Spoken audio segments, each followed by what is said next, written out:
All right, guys, it's 5 o'clock, so we're going to go ahead and start our first Fiveable AP Macroeconomics Cram on Unit 1. This is my first time using Vimeo, so I just want to make sure that everybody can hear me. And I know there's a tiny delay from when I say something and when you hear it. So if you could let me know in the chat that you can hear me, that would definitely ease my mind as we move on through this unit.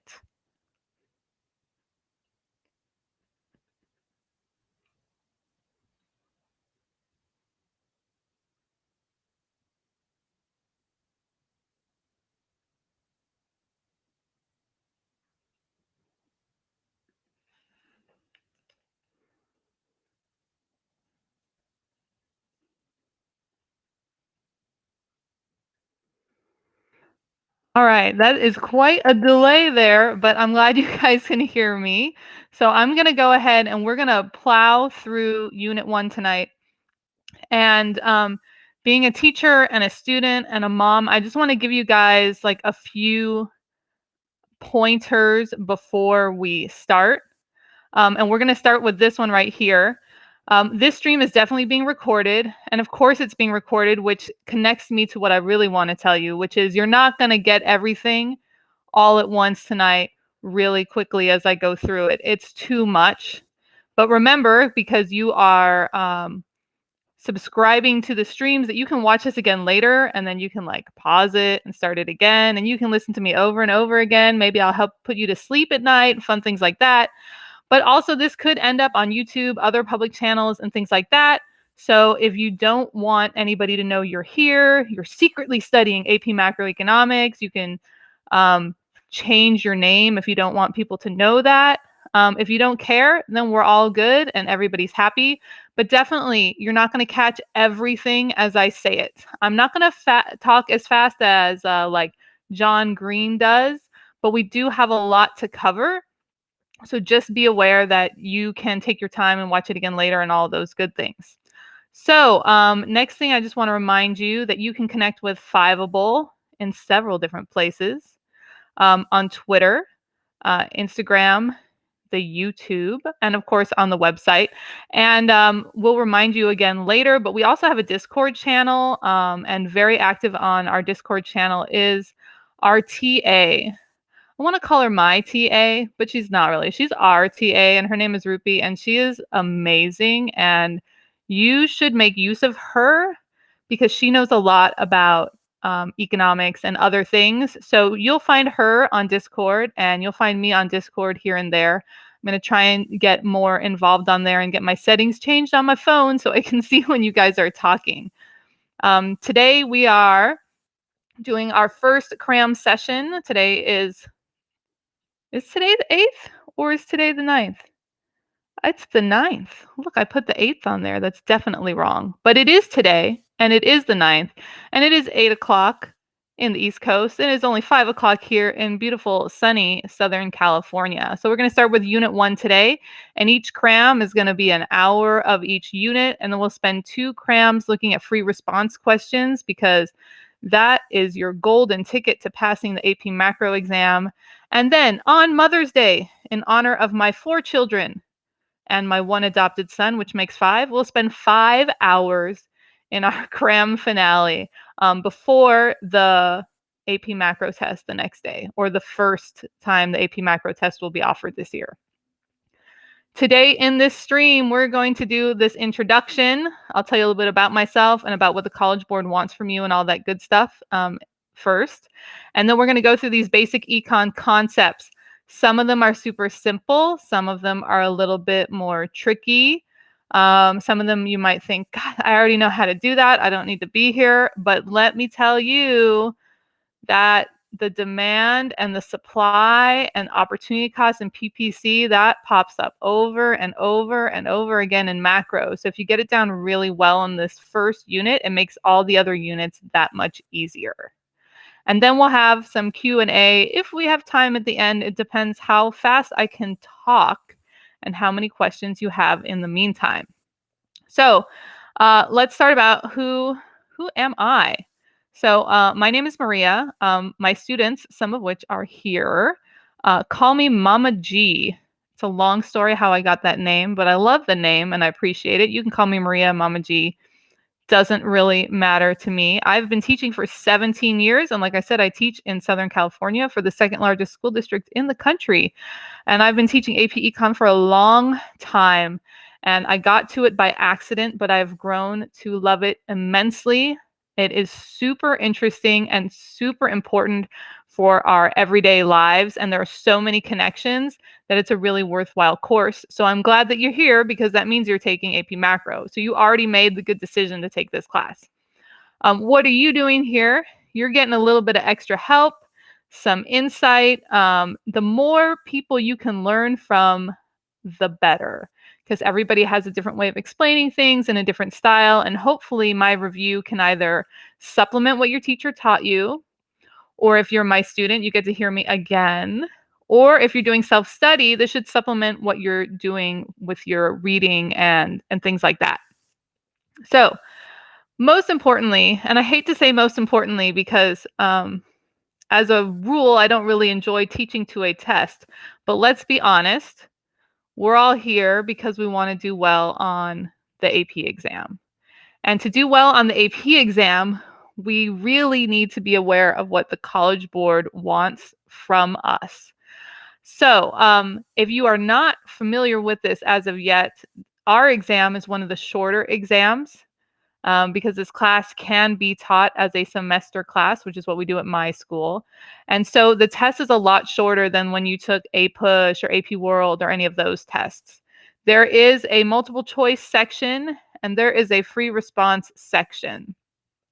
We will go into way more depth with those things later, but big things, or maybe the biggest thing, is that we do a lot of memorizing in econ. Like we memorize, this is what opportunity cost is. Here's the definition. Here's this definition. But what the College Board wants to see, not only in the multiple choice, but especially in the free response questions, is if you're able to take those things you memorize and actually apply them. So to actually apply the knowledge. And so the College Board reworked a lot of their APs several years ago to make them more about application. And that's great because it boosts your critical thinking skills. And that's something that you need for life. So don't just memorize all the terms. Definitely work on being able to apply them. I'm also going to warn you in advance. We're lucky because my 4-year-old is not in the house at the moment, and neither is my loud 13-year-old. But I do have 2 dogs that are super obnoxious and bark sometimes, and a very loud meowing cat. So if you hear any of that stuff, welcome to my family. But for now, it's all quiet, and we're going to get started with the basics. So the first and most important thing you need to understand about economics is that it is not about money. Everybody thinks it's about money or the stock market, and it's not. It's about a term called scarcity. And I really gets under my skin. Sometimes people call it scarcity, but we're going to go with scarcity, which is what it actually is, because you might have heard the word scarce, which means Avi in the chat, no construction at this time. Not today. Um, we um we have scarce resources. That means there's not enough of something, right? And scarcity is that idea.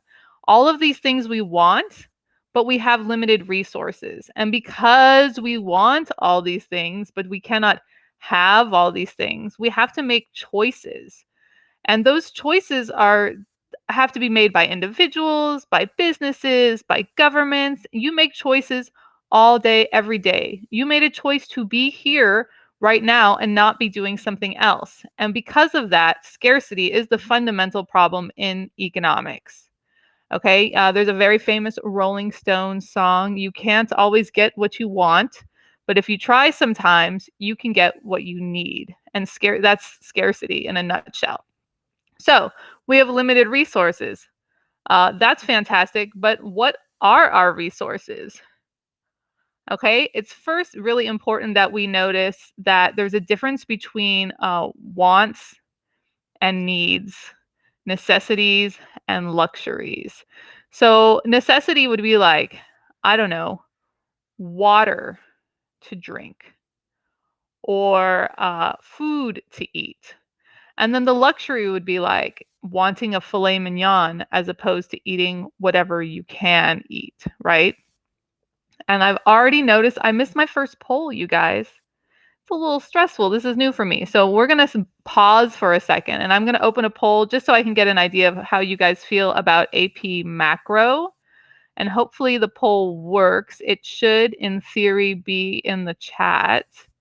And hopefully you can tell me how you feel on a scale of 1 to 4 about AP Macro, 1 being you could lead the cram, and I hope Ruby picks that one. 2, you're feeling pretty good, you need a little more review. 3, like you need a little extra review. And 4, you're wondering what the heck you're even doing here. You don't know what AP Macro even is. So I apologize for taking that out of order, but we're learning here every second. Okay, so thank you for that. All right, very nice. Give you guys another couple seconds. Got no 4s in here. I guess that's good. I do like that there are people that could help lead the cram. I'm going to remember that, and you guys are going to step up in the Discord and help everybody else out. Because one really nice thing about AP is that you're not actually competing with each other. There's like an unlimited number of 5s that they'll hand out. So we can all do really well, and it won't take away from anybody else, which I think is pretty cool. All right, so I'm going to stop that poll. And now you guys can see the results, I think. And we are going to go back to where I was when I got distracted by the fact that I missed the first poll. Okay, necessities and luxuries, needs versus wants. What do you need? You need to wear clothing, right? What do you want to wear? I don't know. Maybe you want to wear Yeezys or name brand. There's that cool new Kirkland sweatshirt they're selling at Costco, or maybe you want your Champion wear. That's a luxury. The necessity is the clothing. So it's important to remember the difference between those two.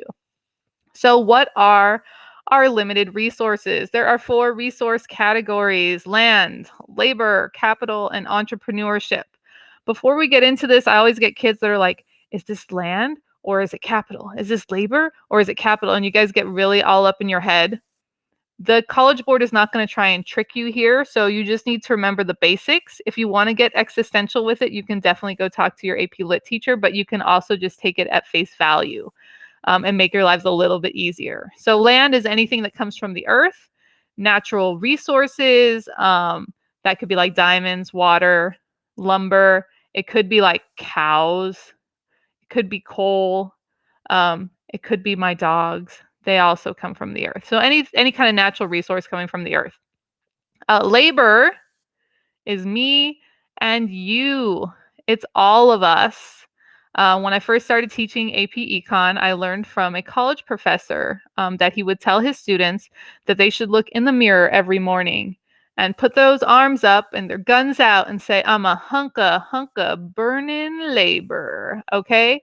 Because we are labor. And it's not just what we can do with our hands and how strong we are, but it's what we know, okay? The things that we know how to do, our skills and such. That makes labor. Then we have capital. Capital are items that are durable, used over and over again to create something else. The picture I have here is a bulldozer. It could be a hammer. Believe it or not, it could be your econ textbook because it is used over and over again to create economists. So that's what capital is. And sometimes labor is called human capital because I can teach econ over and over again and I'm a durable good. I don't go away. Our last group of resources falls under the category of entrepreneurship.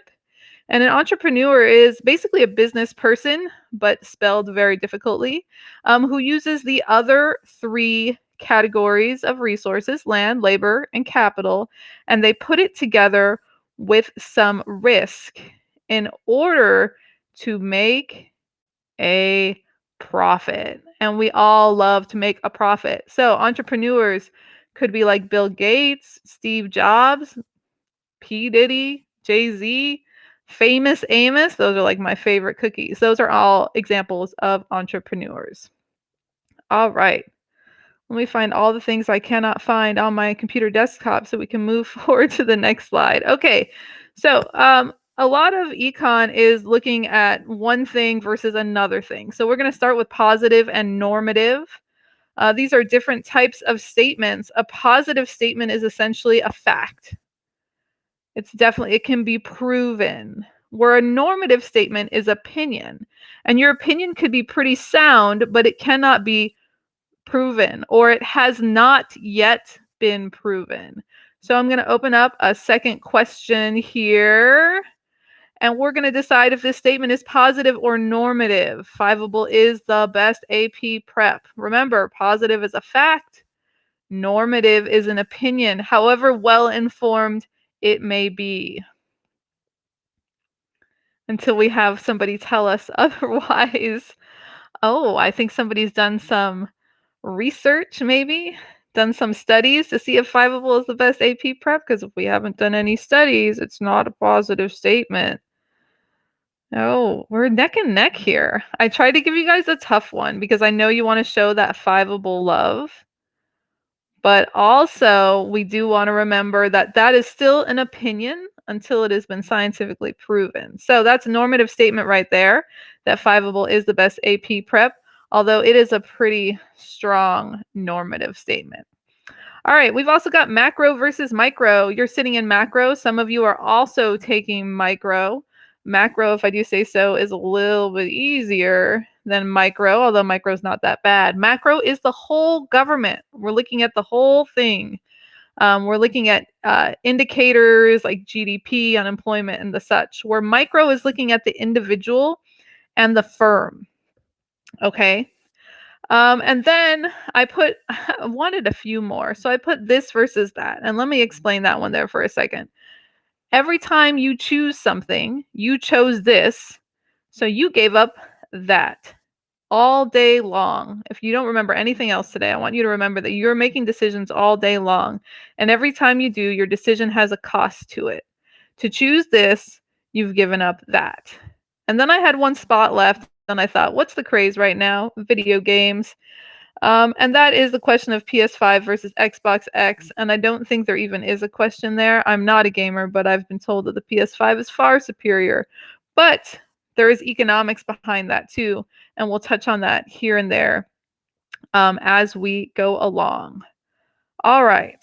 So we're going to talk about a few key terms, but remember, it's not just memorize the key terms, it's to be able to actually use them and apply them. So the first one is my favorite economics word, utility, which sounds like, I don't know, lights or the gas bill or your water, which as an adult are terrible things because they're very expensive and very boring. But utility doesn't mean that in economics. It basically means happiness.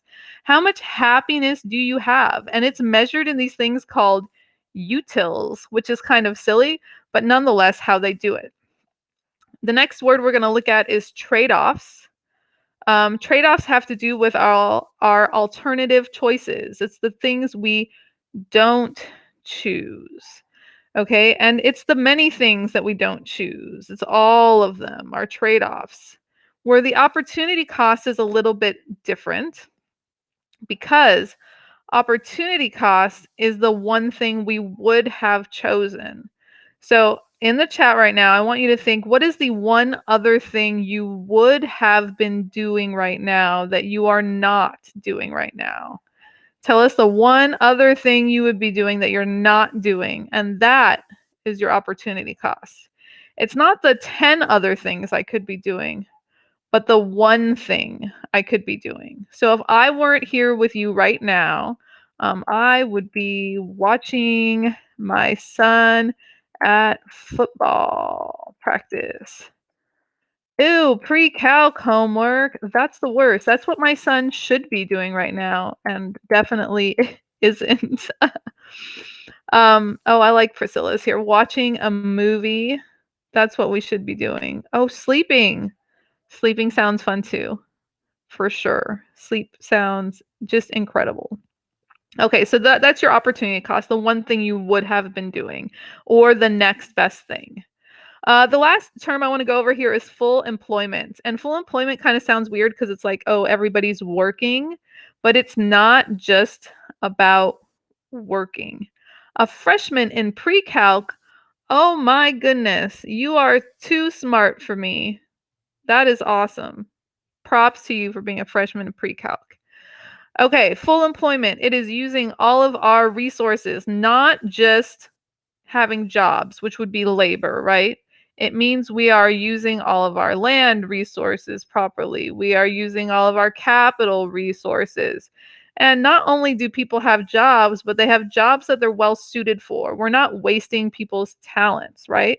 And that's what full employment is. It's employing all of our resources. Okay, we're going to look at a graph. And as we look at this graph, I want you to know that the College Board has specifically stated in their long book about AP Macroeconomics that one of the biggest problems is kids don't get the graphs. So I'm going to beat the graphs over your head. And with a caveat, if you are taking the paper test, you're going to have to draw graphs. If you are taking the digital test this year, you're not going to draw graphs, but they're going to make you identify things on graphs that are already printed. Either way, for the love of all that's good in this world, please learn the graphs. AP Macro has so many less graphs than AP Micro, and they are not difficult, and they are easy points. Easy points on the AP exam. So learn to love the graphs. I took quite a bit of time converting the lovely graphs we have on the Fiveable website to actually be made out of the Fiveable colors, as you can see here, because I love graphs that much. So here's our first model. It's called the production possibilities model, which is sometimes called the production possibilities curve or the production possibilities frontier, or even better, it is abbreviated PPC or PPF. It is very common. You will have questions on your AP exam referring to this model in the multiple choice section for sure, and maybe even in the FRQ. Okay, so I see a question here. Do you have to draw those dashed lines on the graph? It depends what they are asking for. If they're asking for you to show the amount of sugar and wheat that you are making, then you're going to want to go from your point definitely across to your y-axis and mark it there, or down to your x-axis and mark it there. But if they don't ask you for that, you don't have to draw all the dashed lines.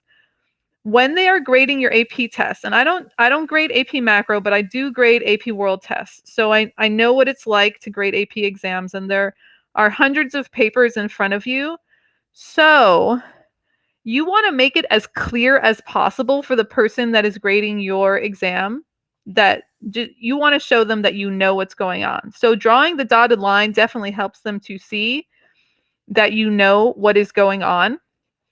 And that's really helpful because they're going to look at like 3,000 papers, and you want them to know that your paper is correct. So the more you can mark your graph and label it and draw the dotted lines, the better. Okay.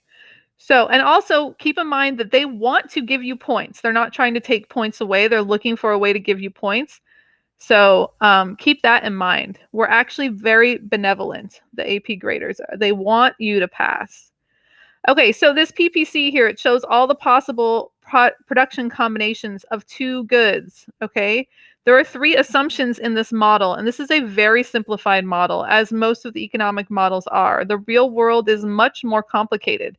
But the good news is we don't have to live in the real world. We live in the very simplified AP Econ world. So, and we'll talk more about the graph as we go through it. So, three assumptions. The first assumption is that this society is only making two goods. No, there's no societies that only make two goods, but that's what we're going to assume here. Usually one of them is a capital good and one's a consumer good, but it can really be any two goods. The next assumption is that resources are fixed. That society has whatever resources it has. That cannot change.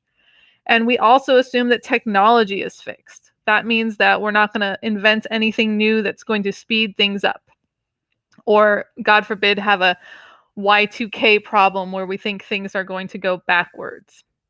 And what we can see on this model is we can see efficiency, scarcity, opportunity cost, economic growth, and economic contraction.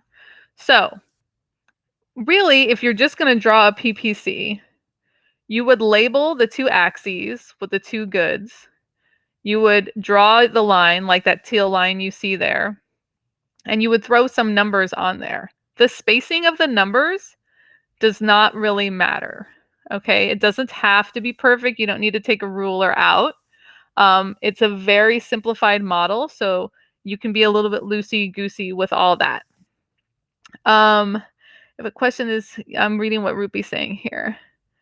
It will no, it will never ask you to have this many values. This has this many values so that we can illustrate a few things. So first we're going to talk about efficiency. There's actually two different kinds of efficiency. The first one is productive efficiency, and that just means we're using all of our resources. It doesn't mean we're using them well, but we're using all of them. So points A, B, C, D, and E on that graph are all efficient. Okay? They are productively efficient. Allocative efficiency is when you are making the proper mix of the two goods for that society.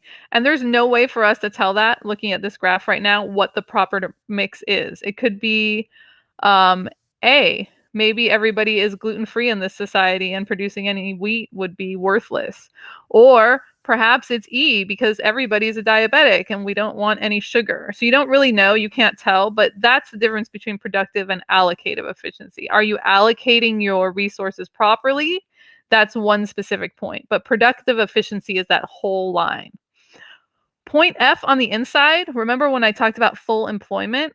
Point F is like we are not fully employing all of our resources. We are not using all the resources we could be. We could be making more sugar or more wheat or more of both. And point G out there on the outside, well, that one's impossible to a certain extent. It's impossible with fixed resources, it's impossible with fixed technology, and it's impossible in a closed economy where we're not trading. The only ways to reach that point is to have economic growth or trade. Economic growth, we'll talk about in a couple minutes. Trade, we'll talk about in a couple weeks. But that's how you would get to point G. But in general, you would say that that point is not attainable.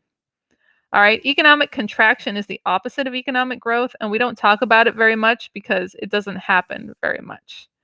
Oh, yes, absolute advantage, comparative advantage. We are going to get there in like 2 seconds. So there's our PPC, and I do have a poll for this with an easy question to make you feel good about yourself. And where did my question go?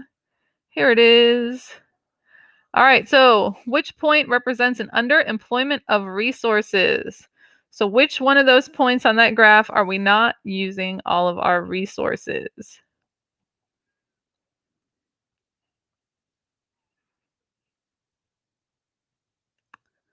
I like where our answers are going so far. Oh, you guys are too smart for your own good. Thank goodness. Thank goodness.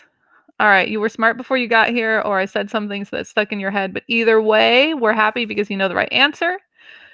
So it is point F, right? Because we are inside our curve. We are not using all of our resources as well as we could be.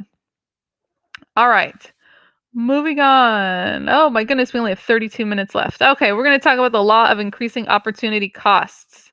Remember, the opportunity cost is like the other thing you would have been doing. So on a PPC, that one that we were just looking at, the more wheat I make, the more sugar I'm giving up. So my opportunity cost of making wheat is not being able to make sugar. So the law of increasing opportunity costs says that as the production of one good increases, the opportunity cost of producing the other one goes up.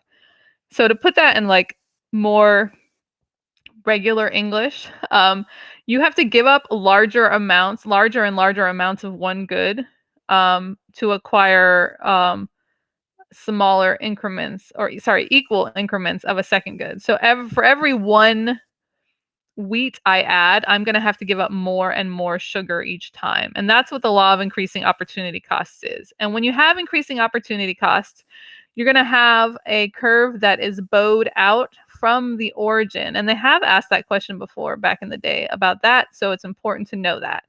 And this is because resources are not equally adjustable to other uses. What might be good for well, you don't make wheat, but for harvesting wheat is maybe not the same thing that is good for harvesting sugar, and that's why it's not a 1-to-1 ratio. So if you look here on our next slide, memorize this. If it's bowed out, like the one we just looked at, increasing opportunity cost. If it is straight, right, that beautiful diagonal line in the second graph, that is constant opportunity cost.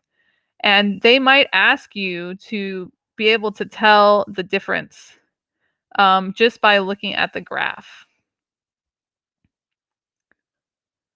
Let's see. Are you need to give up more in order to receive less?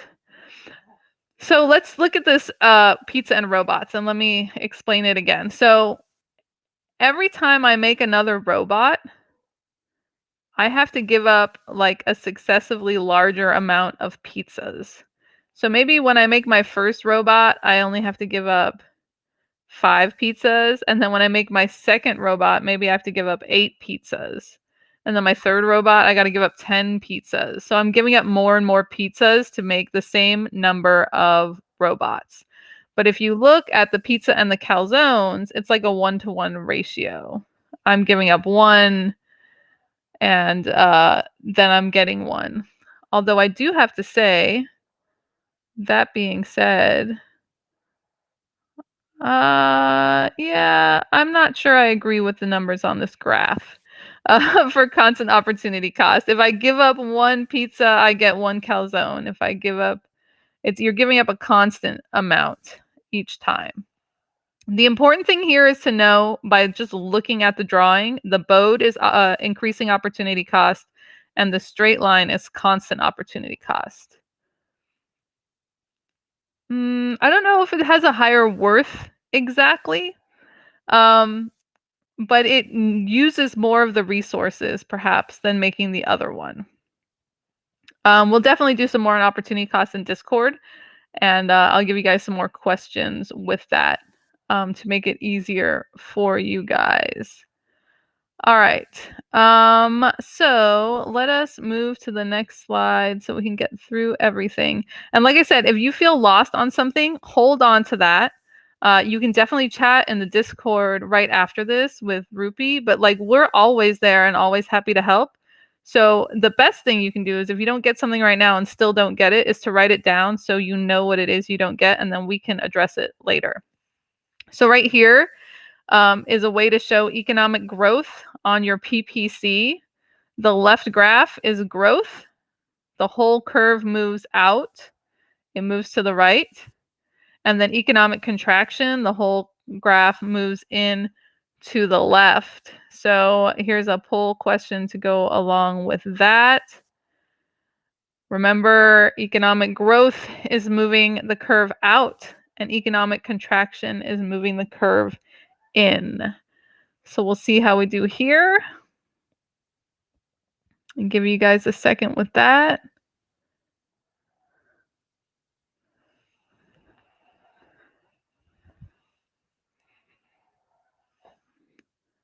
My dog is definitely snoring, so when I'm not talking, you can definitely hear him snore, which just adds that much more fun to AP Macro.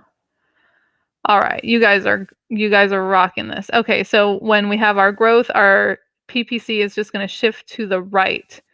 I want you to equate growth with an increase, and I want you to remember that because every time we look at graphs, when things go up, they're going to move to the right. And when things go down, they're going to move to the left. And if you can remember up and to the right and down and to the left, it will save you so many graphing woes in all of AP Macro. So I see that somebody says produce at a point outside the PPC. So if we produce at a point outside of the PPC, it's impossible to do that. If we are producing there, then the whole PPC has to shift, which is what happens when the line shifts to the right. And so that's how you would get there. All right. Sometimes you move from a point on the PPC and you move inwards. Sometimes only one of the points moves. Maybe you get more efficient in making barley, but nothing's changed with your wool process. So you have economic growth in terms of making barley, but not in terms of making wool. And it could be the other way around as well. So those are other ways the PPC can move, although they're not as common to see on the AP test. So we are going to move into comparative advantage, which is actually like simple, but if you get in your head too much, it can seem complicated. So I urge you, when you see comparative advantage, to slow down and think about it really logically and ask yourself questions like one step at a time.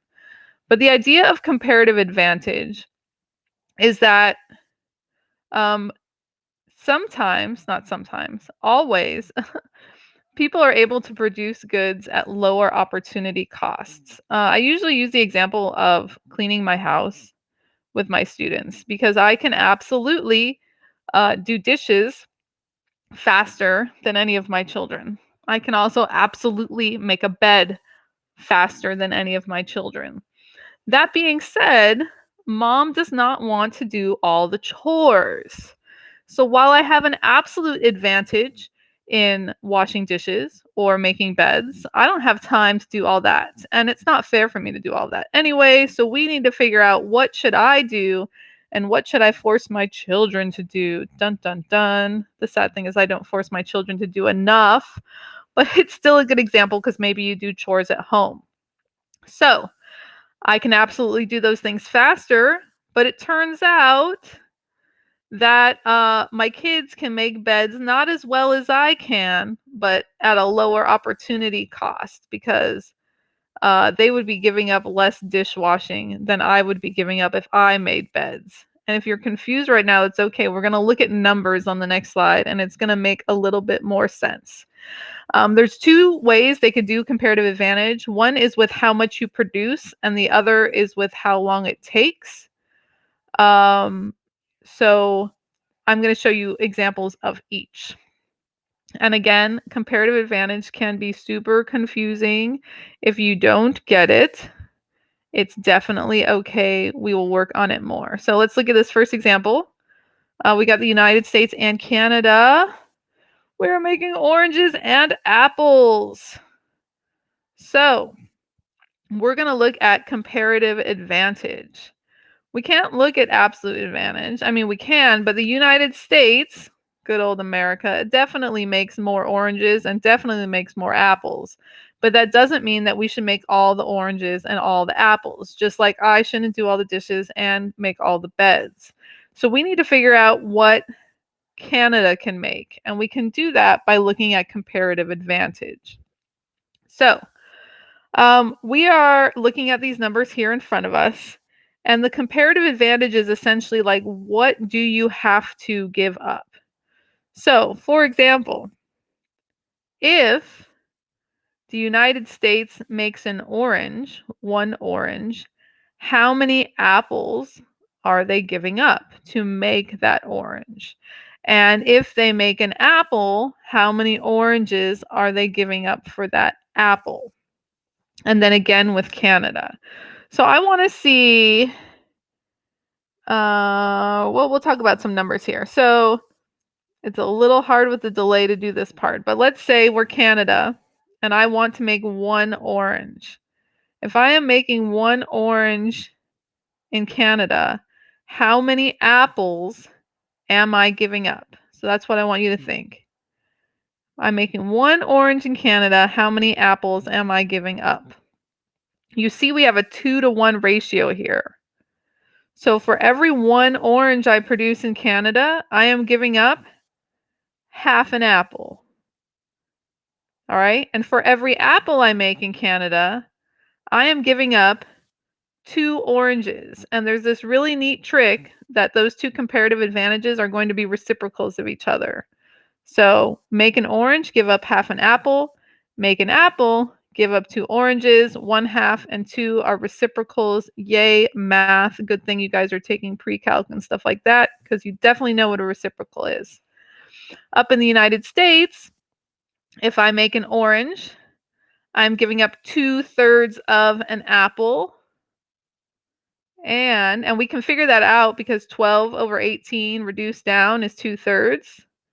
And if I make an apple, I'm giving up 3/2 of an orange, which we can either figure out by taking 18 over 12 and reducing it, or because 3/2 is the reciprocal of 2/3. That was a whole heck of a lot of numbers there. But I'm now going to ask you a question, and that question is, who has the comparative advantage of producing oranges? Who has the comparative advantage in producing oranges? So who is giving up less apples? Who's going to give up less apples? And this is when you need, remember those fractions you learned in like 4th and 5th grade and you had to compare them and say which one was bigger? Look, you still need it here in high school. Who is going to give up less apples for each orange they make? Remember, we decided that Canada was going to give up a half an apple for every orange, and the United States was going to give up 2/3 of an apple for every orange. So essentially, I'm asking you which one's bigger, 1/2 or 2/3, or actually which one's smaller, because the comparative advantage is the smaller opportunity cost. And for those of you that picked Canada, I was going to say guessed, but you did not guess that. You figured that out with all your brain power. If you picked Canada, you are right. Okay, because they're only giving up half an apple, where the United States is giving up 2/3 of an apple, which is more apple. So in this example, Canada would produce oranges, the United States would produce apples, even though the United States has the absolute advantage in both. So now we're going to look at it with time. Dun, dun, dun. Now we're going to look at trucks and cars. Again, with the United States and Canada, I was not super inventive when I made these examples. So in the United States, it takes 4 hours to make a truck, but only 2 hours to make a car. In Canada, it takes 3 hours to make a truck and 1 hour to make a car. So take it slowly in your head as I open this poll question. In the poll, I'm going to ask you, what is the opportunity cost of producing one truck for the United States? So you have to think, in the time it takes the United States to make one truck, how many cars could they have made? And that's the opportunity cost. So in the 4 hours it takes to make a truck in the United States, how many cars could they have made? And that is their opportunity cost. How many cars are they giving up? And we're having the usual confusion. This happens every time. So as soon as you guys are done voting here, I'm going to give you a little bit more explanation. So I see we're all smart enough to know it's either 2 or 1/2. So that's a good start. But sometimes we flip our numbers the wrong way. And so you need to stop and look at your answer and think logically. If it takes me 4 hours to make a truck, but only 2 hours to make a car, yes, then when I make my one truck, I could have made multiple cars. So it's definitely going to be a number over 1. And that's how we know it's 2 and not 1/2. So don't feel bad if you just flipped the order of your fraction there, because it happens a lot. And that's why we go back and look at the logic of our answer and take the time to check it again. And this is when I remind you that if you are taking the digital version of the AP exam this year, you cannot go back and look at your old answers. Okay? You answer a question and then you move on and then you never see that question again. So while you want to be able to answer your questions in the time allotted, any kind of double checking you want to do, you need to do it when you're on the question the first time. And that sounds kind of scary that you cannot go back, but it's actually probably to your benefit, because most time when people change their answers, they change it to a wrong answer. So all your checking like that, you're going to want to do while you're on the question to begin with. So we will take some more time with comparative advantage. When we do FRQs, I'll make sure we do an FRQ that has comparative advantage in it. And Rupi and I are also available to help in Discord as you need it. But we've got 16 minutes Yikes. And we got to do all of demand and supply. Isn't it funny that we call it supply and demand, but we always learn demand first? But saying demand and supply just doesn't have that same ring to it. But why do we start with demand? We start with demand because we are the demanders. We're consumers. It's what we're used to. So it fits like way more logically in our brains than does supply. So that's why we're going to start there. And in front of you is a demand graph. Memorize the graph. I cannot say that enough. You want to memorize the um, labels for the two axes. So that up and down axes, that's the y-axis. It has a P at the top, that's price. And then our side-to-side axis, the x-axis, has a Q, and that is quantity. So price is always on the up and down, and quantity is always on the side-to-side for you non-math nerds. Okay? And the graph is always going to be downward sloping for demand because of the law of demand. And the law of demand states that there's an inverse relationship. When the one goes up, the other goes down. When the one goes down, the other goes up. And it's so logical because I want you to think, if the price of something you liked went down, wouldn't you demand more of it? And that's what happens here. So demand shows us the quantity of goods and services that not only people want to buy, but they're able to buy. So it's really important to keep that in mind because there's a lot of stuff I want to buy, but I'm not able to buy. And therefore, I do not demand it. I only demand the things that I am both willing and able to buy. So there is our demand graph. And let me tell you another place where the College Board has said that kids get confused. Dun dun dun, quantity demanded versus demand. There's our demand graph again. Quantity demanded is when you move along the curve. So you move from like point A to point B or D to A, anywhere you move along the curve is a change in quantity demanded. And the only thing that can change quantity demanded is price. And how do we know that? Because they're the only two labels on the graph. That's how we remember that. So first, how are we going to illustrate a change in quantity demanded? This is really important. And so far, you guys are doing fantastic with that question. The College Board says kids don't get this. They don't understand the difference between demand and quantity demanded. Well, you're not going to be those kids. You guys are going to get it 100%. So quantity demanded is moving along the curve from one point to another. It can only be caused by one thing. And the one thing it can be caused by, I wish I could open two polls at once. Wouldn't that be great? All right. There is only one thing that can cause a change in quantity demanded. And then we have a poll there. And we look at our graph and we see that one axis says quantity and the other axis says price. So the only thing that can change our quantity demanded is price. Oh, beautiful. You guys are so smart. The same is going to be said for supply. Once you have demand down, a lot of the stuff is going to repeat for supply. So the only thing that changes quantity demanded and later quantity supplied is price. And we remember that because it's the only other label on the graph. Okay. It sounds really simple right now, but kids forget that all the time, apparently. So let's look at the things that can move the whole graph.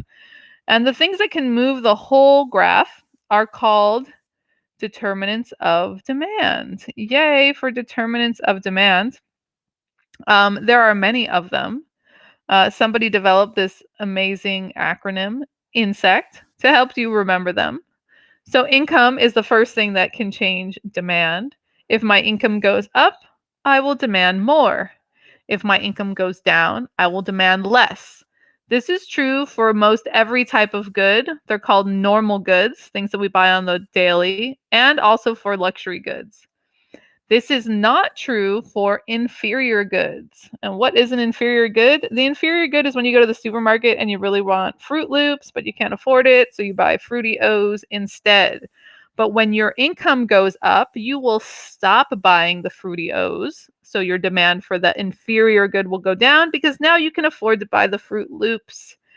Okay, so for normal and luxury goods, income goes up, demand goes up. Income goes down, demand goes down. But for inferior goods, it's going to move in the opposite direction. These are all logical things, so I implore you to take your time and think out all of these scenarios when you're taking your AP test and not to rush through it, because if you think like a demander, which you are, you will come up with the right answer. Number of buyers. More buyers, higher demand. Less buyers, lower demand. Substitute goods, which goes together with the C in complementary goods. So this is really about pricing. Substitute goods are goods you can use instead of each other, like butter and margarine, for example, or ground beef and ground turkey.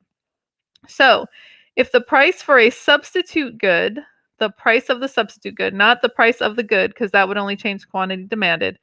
If the price of the substitute good goes down, the demand for your good will also go down because people will start buying the substitute good at the lower price.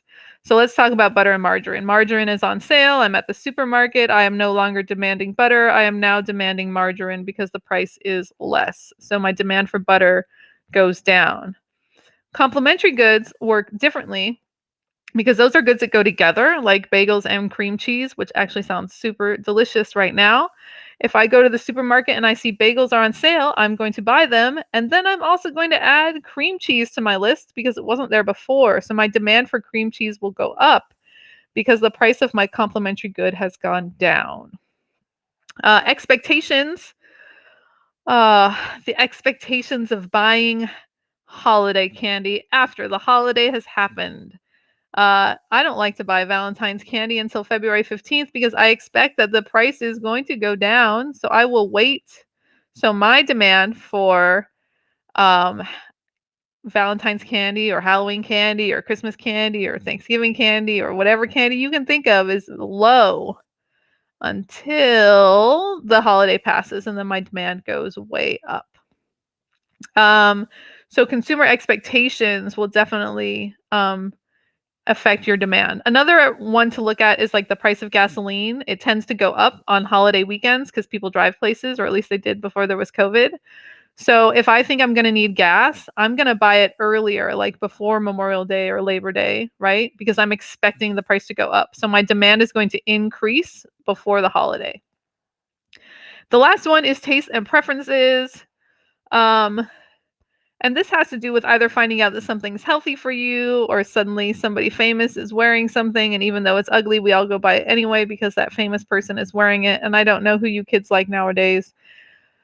We used to talk about the Kardashians. I don't even know if that's still a thing, but perhaps you read a newspaper article that says if you eat gummy bears every day, you will live till you are 100. Well, that's a preference. So you're going to start buying like a lot more gummy bears, demanding a lot more gummy bears because you want to live till you're 100. Or you could find out that something gives you cancer, like cigarettes or vaping. Let's talk about vaping because that's really bad. So we find out that vaping is really bad for us. So our tastes and preferences say, ew, vape. So our demand for vape and vape products goes down. Okay, so those are all the determinants of demand. We have 7 minutes. I feel like I am going to lose my mind. All right.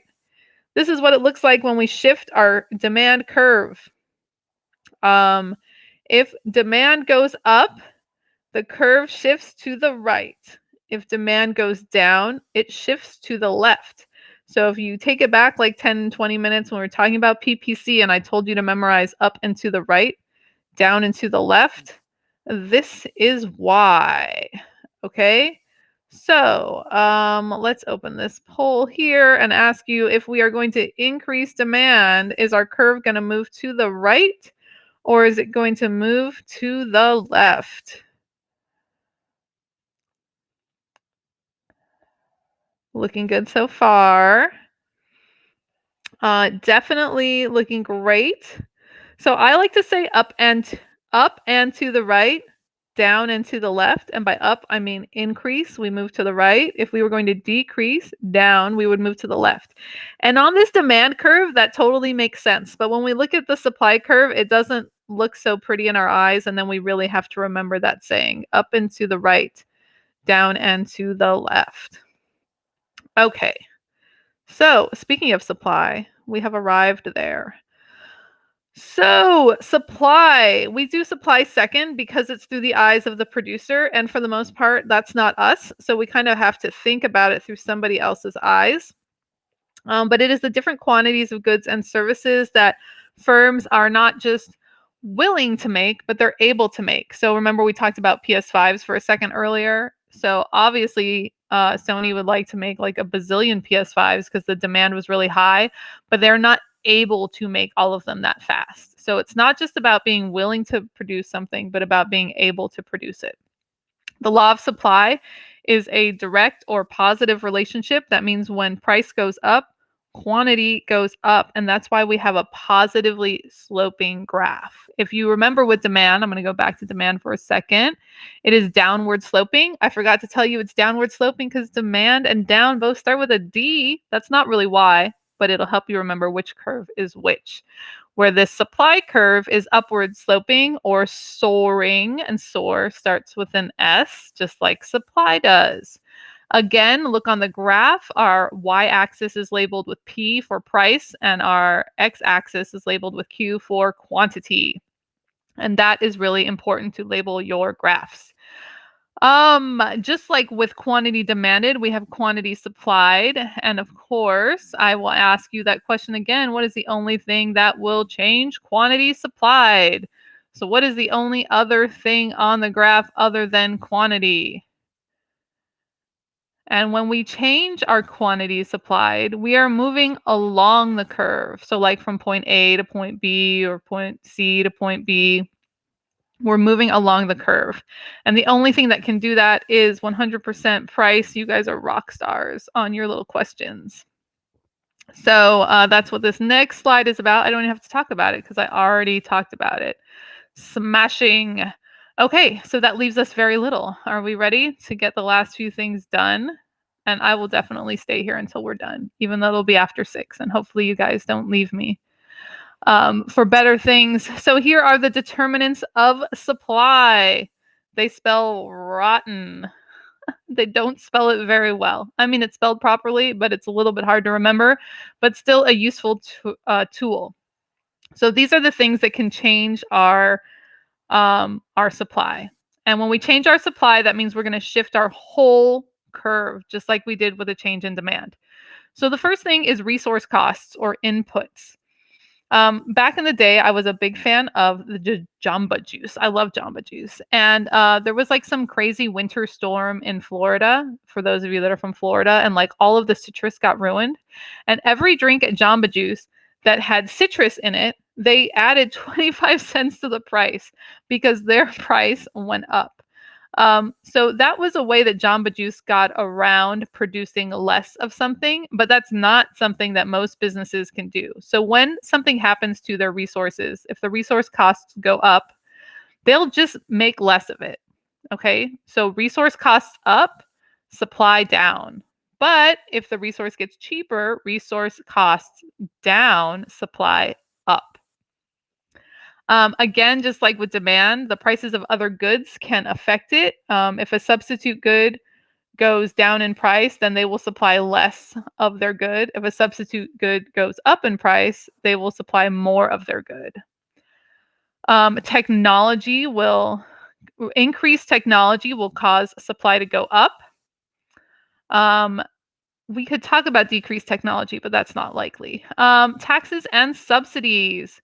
Okay, so if the government starts charging a tax on something, even though it's not necessarily the producer that pays it, they will start producing less of whatever it is because they know people will be buying less.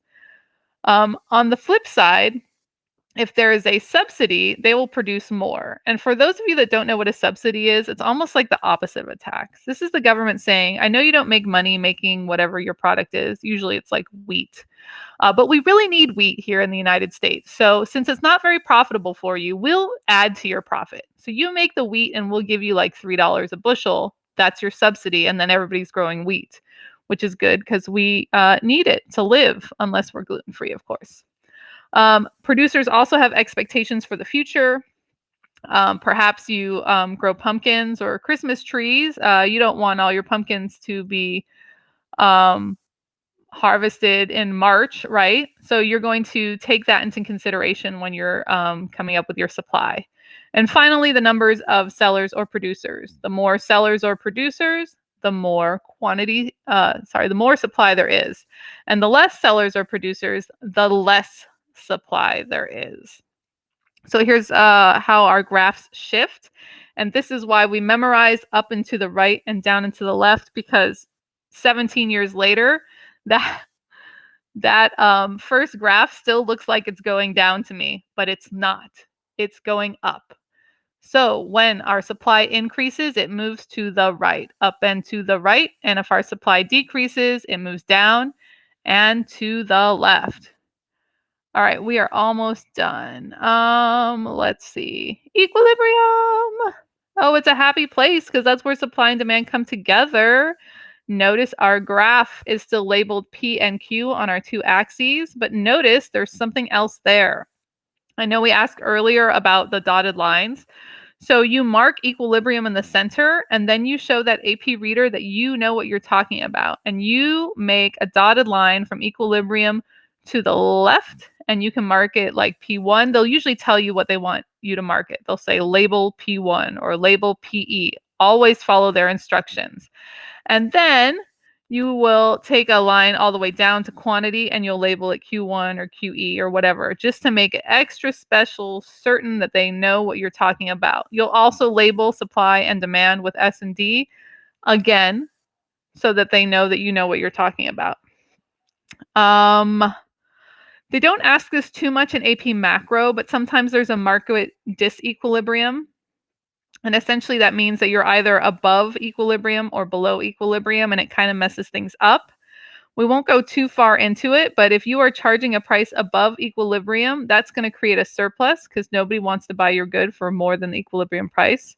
And if you're charging a price below equilibrium, that will create a shortage because everybody will want to buy your good. So surplus and shortage are good things to understand, much more important to micro than to macro. Okay, few more slides. I want to show you what happens when we shift our curves. You can only show the effects of a curve shift if you have both supply and demand. You can't just draw two demand lines. You won't be able to see what happened because you cannot find equilibrium without the supply line. So notice in our first one, we have demand increasing because it moves up and to the right, which makes the equilibrium price and the equilibrium quantity increase. If our demand decreases, like in the second graph, it'll make our equilibrium price and equilibrium quantity decrease. Should you just memorize all this stuff? You could, or you could do the smart thing. And whenever they have a question like this, jot down a little graph on a piece of paper. It's not to turn in, so you don't have to label it, but just so you can see what happens and always double check your answers. In the next slide, we see the same thing, but we are moving supply here instead of demand. And we see when supply goes down and when supply goes up. So totally the same idea. You can see the effect it has on equilibrium price and equilibrium quantity by just drawing your graph out. And they love that you're able to do that. And oh my goodness, I made it. I'm only 4 minutes late. A reminder that we are on Twitter, Instagram, YouTube. And the more important reminder is that you can go to Discord. There could be double shifts in macro. Yes, Rose. But I knew I couldn't fit them in today. So we'll have to talk about those in Discord. But they do exist, not as much as they do in micro, of course. But definitely be a part of Discord. Hang out with Rupi in there. I promise to be around more in there because it is a wonderful place. So we can all be successful. So we can all pass the AP test. Even me. No, I'm just kidding. I'm not going to pass it, but you guys are all going to pass it and it's going to be amazing. And we're all going to help each other out. And I survived my first stream and you guys survived your first stream, and definitely like talk to me in Discord. Let me know what else you need to know. I know like an hour was super fast. So remember that you can watch these later and pause me and then like send me a message on Discord. Send it so everybody can see it in case somebody else has a question too. And you can basically have me like all the time, right? Not just during these 1 hour sessions. You guys are great. I hope you have a nice night, especially if you're in the East Coast. Make sure to go get some sleep, but not until after you go to Discord and hang out with Rupi. And I will see you guys over there. Have a great night. Good night, guys. Bye.